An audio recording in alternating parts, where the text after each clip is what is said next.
What's up, y'all? It's De'Viar with Black Scent, What's up, y'all? It's Jasmine with the New Black Collective. and this is Stories of the Streets. As always, Stories of the Streets is sponsored by the New Black Collective, Black Scent, Change Waco, and Rogue Media Network. And today we have two very special guests. One of them, we're doing something new with this podcast. We've never had a guest come on like virtually, so we're going to try that here in a little bit. But I want my first guest to come on and go ahead and introduce yourself. Hi, my name is Tiara Ragene, aka the Sweetest Tea. Thank you for coming on. We're also waiting on Ragene Thornton, but like I said, we're meeting her virtually, so we're just kind of waiting, and we'll connect with her when we can. Just go ahead and tell us a little bit about yourself. While we're waiting. Yeah, so currently I work at Baylor University, and I work with Ragene to start this kind of organization called Unite. And it really is about just kind of, one, connecting the community and promoting education, as well as just kind of finding ways to combat systemic racism and oppression. You said you work at Baylor. Is like building Unite all you do at Baylor, or what else do you do at Baylor? Oh, no. I am currently a PhD student at Baylor, so it was just something that I did with, like, people that I met there. You got spare time? Yeah. And that's how you met Ragene? Yes. Got you. What all have y'all kind of, and then she can, talk about it more when she's able to get on, but what all have y'all, kind of done, or what more have y'all talked about as kind of like goals that y'all want to do? Yeah, so one of the first things that we kind of did was we had like a space where we just kind of gathered people together to talk about different issues that they were facing on campus, because I feel like on campus, there's a lot of things that happen to students that maybe not everybody, even within the community, knows about. So one of the first things that we learned about was, like, a lot of students had experienced, like, Asian hate crimes against them. And so we allowed them to just, like, come in and just share their experiences. Because, as Black people, I feel like we all know what it feels like to, like, kind of face discrimination. So I think it was, like, a nice space for them to just come in and just be heard. And so that was, like, one of the first things that we kind of did. And then the next thing, we learned about this insurance policy at Baylor that discriminates against faculty that are in same-sex marriages. Wow. And so we were wanting to write an open letter and kind of just, like, discuss it with, like, the people in our group about how it kind of harms the faculty, especially during this pandemic. You're taking away health insurance for their spouses. And then the policy was really broad in the sense that it kind of just talked about how if you're in this relationship, you need to be, like, in a marital status. And I feel like it was kind of a very broad sense that was really confusing, because they're kind of saying it like same-sex individuals can't be married, but then, like, they can be married. Yeah. And so it was just a very confusing thing. So we wrote an open letter to a lot of the leaders in the community, well, not in the community, at Baylor, basically kind of, like, targeting them. Even though they have these Christian standards, like, why are they discriminating against people? So that was one of the main things we did. And then, like, the last thing that we kind of did before we took, like, a nice little breather was our critical race theory protest. And that was in August, I believe, right before they passed it at the beginning of September, just talking about the law that they put in, the House Bill 3979. And so it's just kind of limiting the things that students can learn in schools and social studies and things like that. Yeah. I got some questions for you, but let me call Ragene real quick. What's up, Ragene?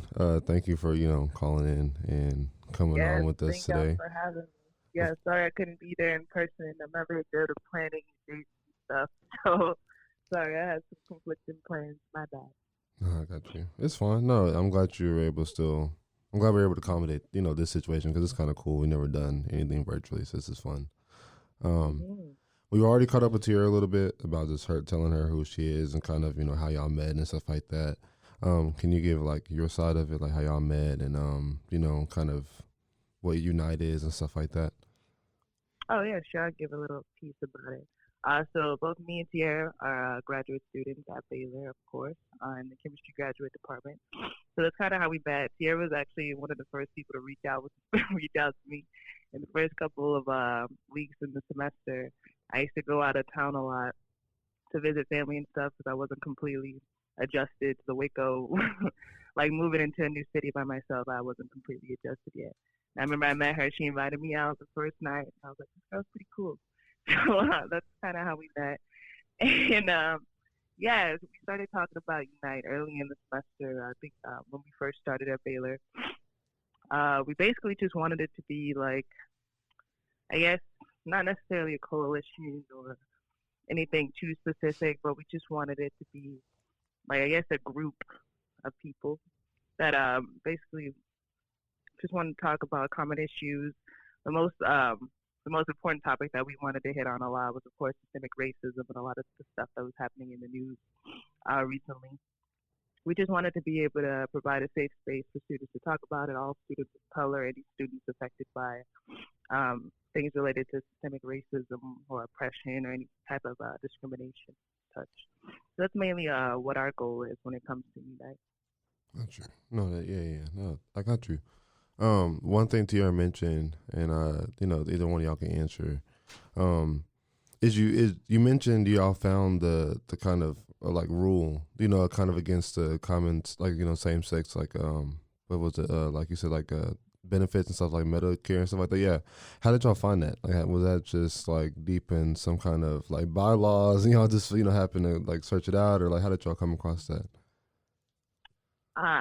At least for me, I think we heard about it from one of our friends. We saw a petition on change.org that kind of listed out all the grievances of one of the previous alumni at Baylor. And the thing about Baylor is, like, it seems like once you graduate and once you're out of the Baylor like system, it's easier to talk about issues and stuff like that.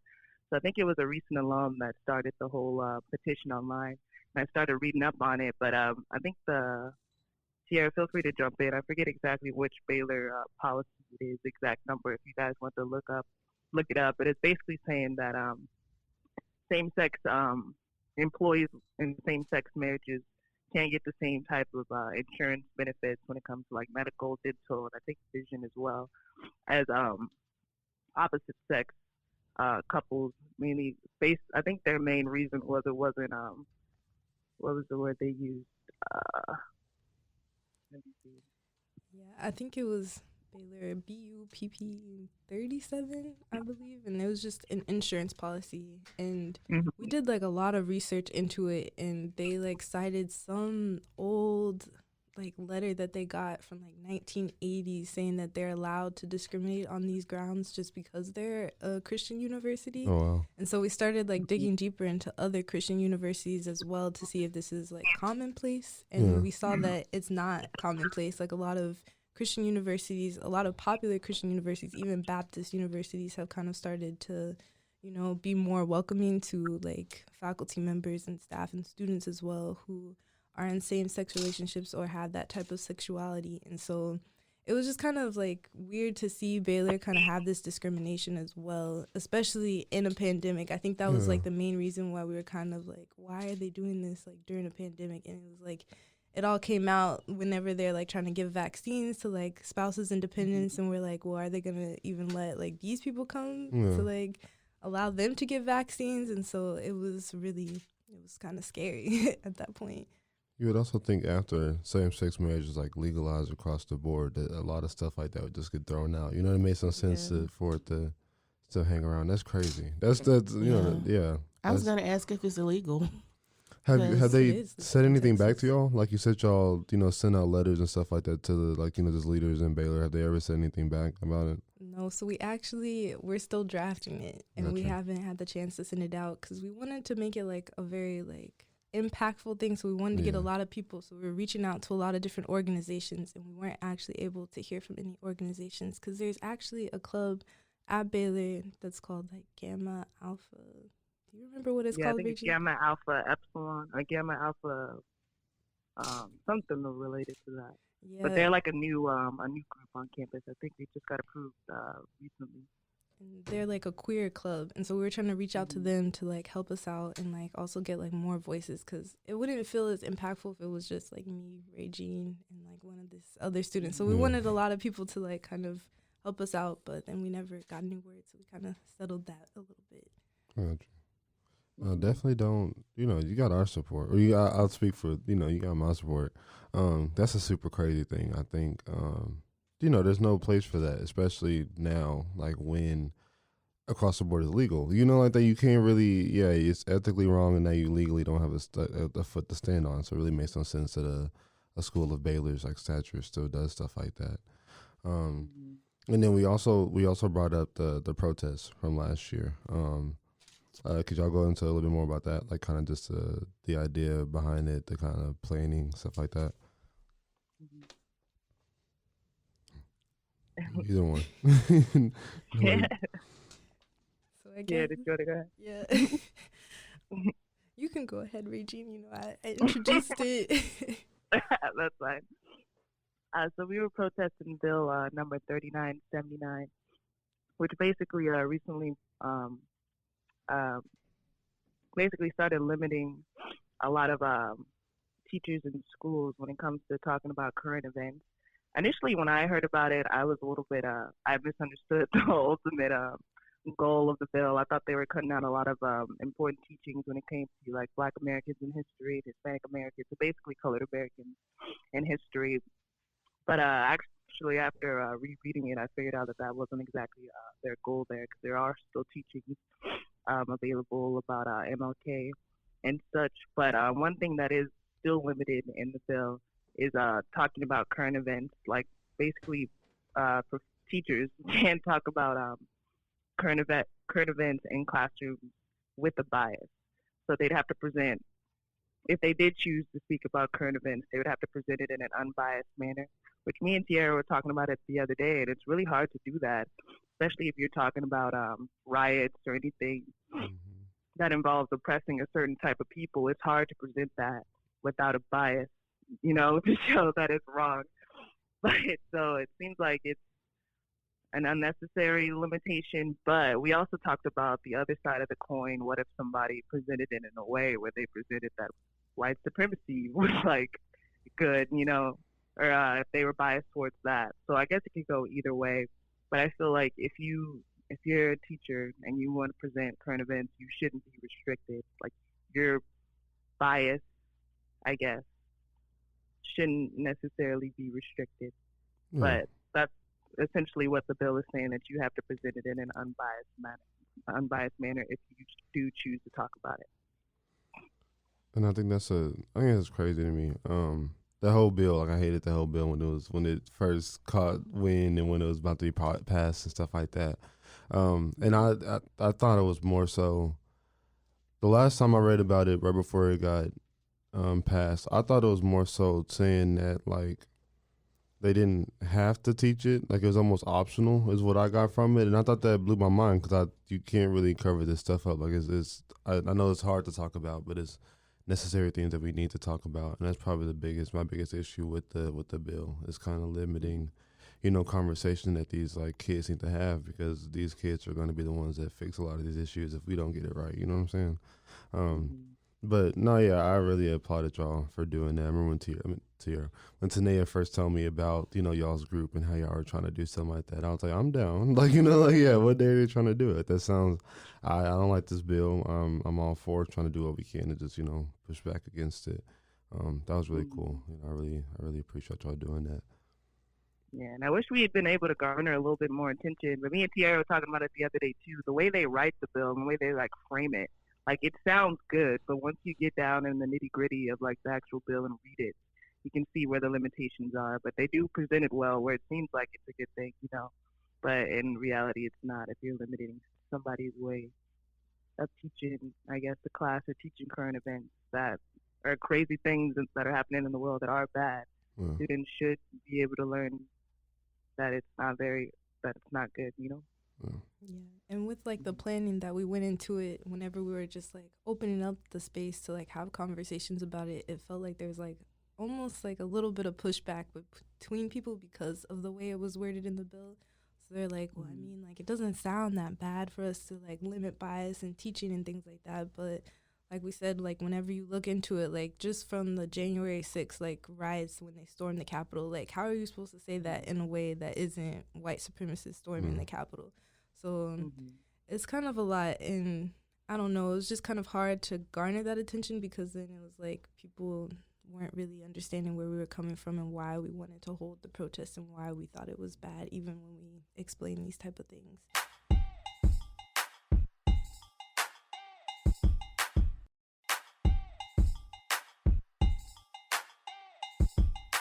They understand. No, yeah, I that was about to say they completely understand. They And, just don't. that's something that y'all shouldn't stress about either. Is the attention aspect of it, because we've learned, like from our experience, they stuff like understand. that. They completely understand. Waco is a really hard place to kind of keep a movement going, kind of attention, a spark going, basically. Like I think we talk about it all the time, but 2020, in 2020, it was really trendy. So a lot of people, yeah, we had support. Yeah, we met a lot of people and networked and found people who really cared. But at the same time, you had people that are just out there so they can post on their Instagram accounts. So it's like, now that everybody isn't doing that, you're not going to find people who want to hop on a wave and like support, like what the next big movement is. There's a lot of people who, like Jazz said, they know that this is wrong. They shouldn't, this isn't something that they should be supporting or let slide, but they're going to let it slide because everybody isn't talking about it. And that's really the sad truth about it, but that's the truth. Yeah, because at the end of the day, they still have to go to dinner with their families. Yeah. And so I always try to remember that, like, I'm really big on people seeing that there are allies when they're not, because it's only when it's beneficial to them or when they're going to get something out of it.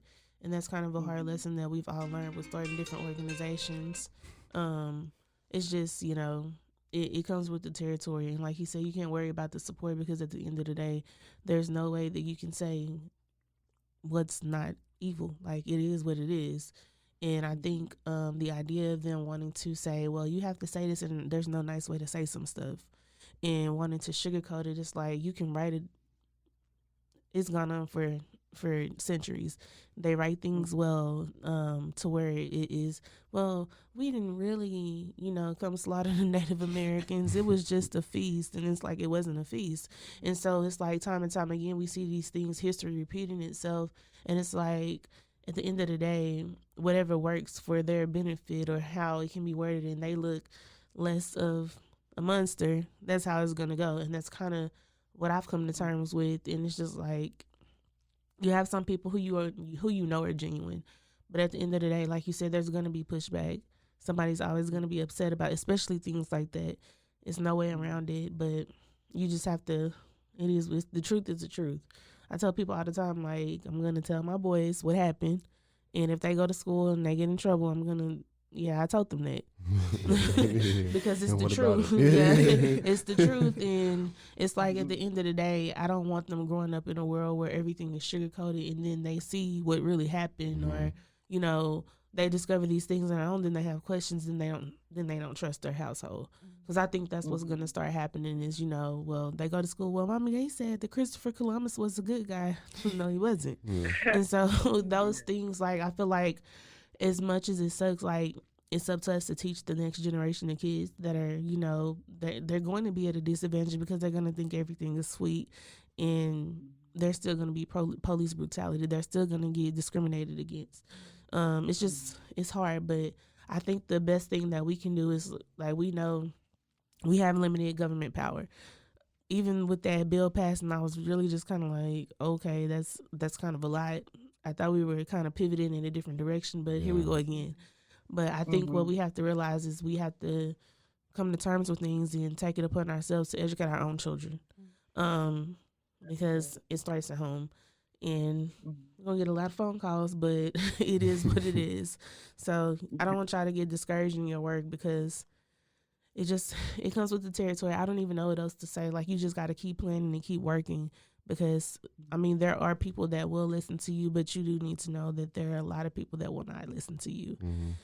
And it's just, I don't know, finding the people to network with that'll help you get to the spaces that make you feel less uncomfortable, or less, like, you don't, more supported and less uncomfortable. That's what we've all learned is, more support and connecting with people that have like minds, because y'all already at a disadvantage just being at Baylor.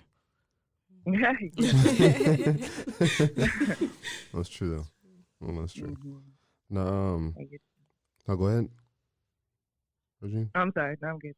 Oh, no, just straight facts. Yeah. I don't. That's something that I basically want to say too. Yeah, is don't get discouraged. And I already kind of said that.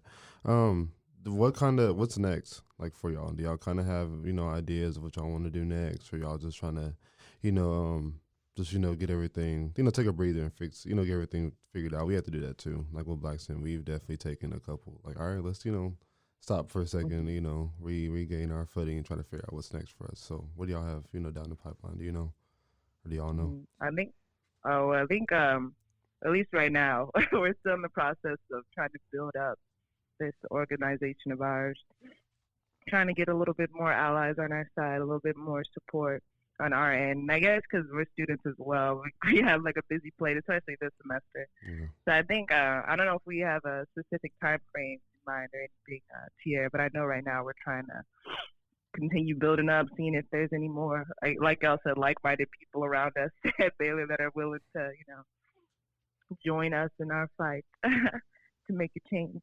Yeah, I think one of the main things that we've also been trying to do is kind of like bridge the gap between Baylor and the community. So like trying to find spaces where we can also just like have all like-minded people within Waco just kind of come together and talk about it, because sometimes even with like the stuff that happens on campus, I feel like sometimes the students just don't feel heard either. And that's kind of discouraging for them, because like you go into the world and you say like not everybody is paying attention, but then like, is it always going to be like this where you're just sitting here, like maybe sitting quietly in the library and then they're policing you for being in the library, stuff like that. So I think that's like our next step too, just trying to work with different organizations. And I know you guys are in some organizations, so it would be really cool to like collaborate with you as well. Yeah, I was going to say, I know that we've worked, I don't know if y'all know Quavis, but yeah, I don't know how y'all don't know Quavis. Quavis works. Yeah, Quavis works at Baylor. And then Adam Moore works at Baylor, Lane Murphy, they all work at Baylor. And these are all people that we've worked with, or at least, had conversations with. So there are people on your campus that are on the same wave as y'all are. So I don't want y'all to feel that way. It's just not many. It's far and few. But something that Quavis has been trying to do is bridge the gap between Baylor and the community, because there is one. If you're from Waco, the whole thought process is that Baylor is its own city, and that's just really how we feel, because it's never been a connection other than going to like the parades or the games. There's not any community involvement from Baylor, and so I think that's one of the big things is like bringing in people. I did a Black History panel last year with Baylor, and we've been working, Quavis has been trying to connect us with Solid Gold Neighbor and different things, those different programs, because we know that there's an issue. And just like they developed like some kind of program where they allow like local small-owned businesses or like the food trucks to come on campus for y'all, because that's never been a thing.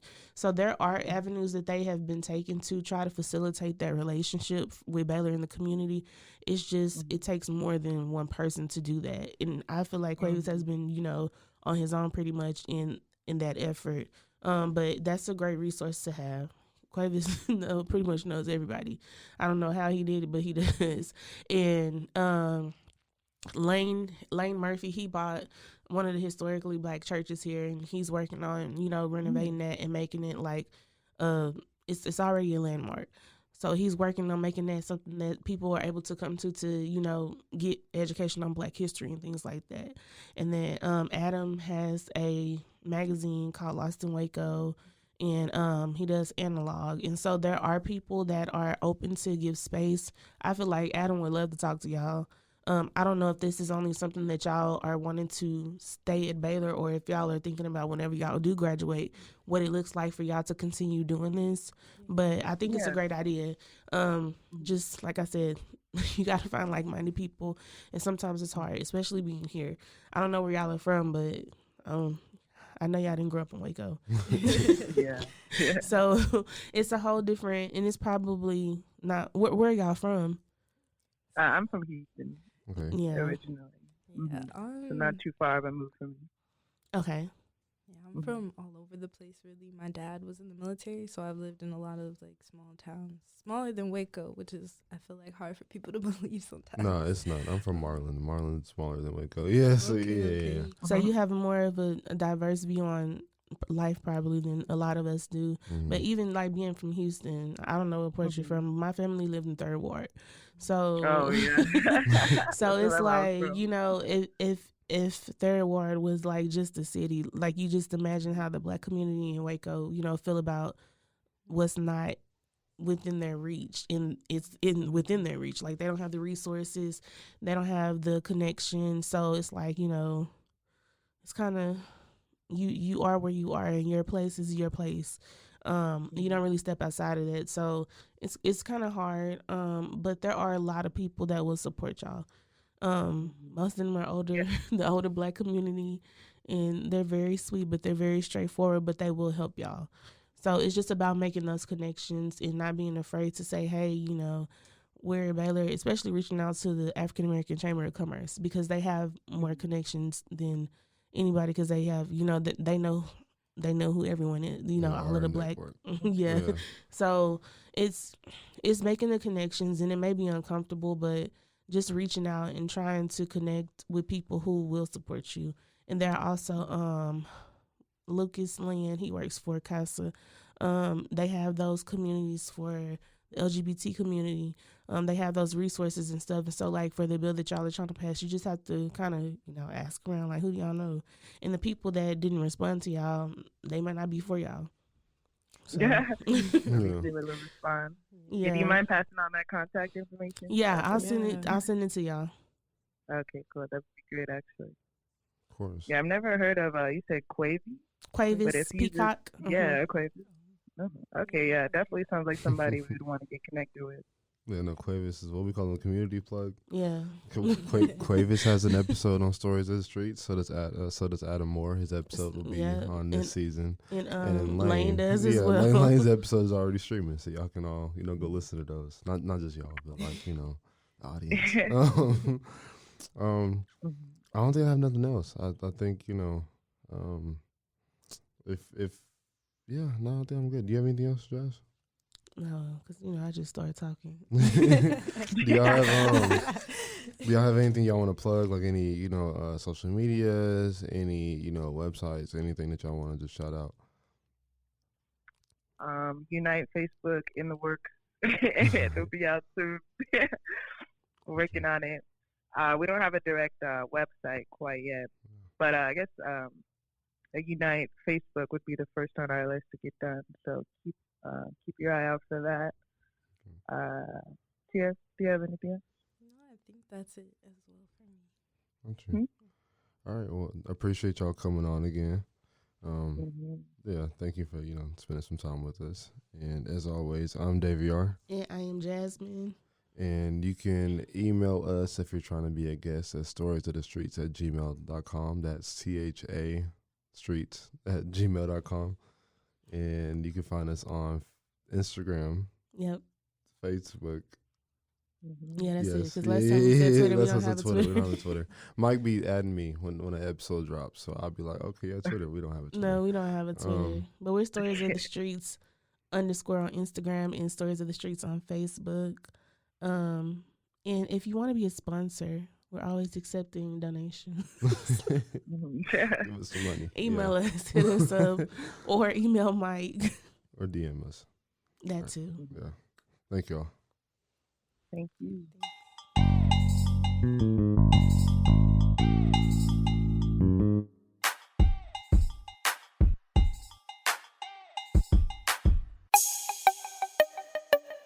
This has been a Rogue Media podcast.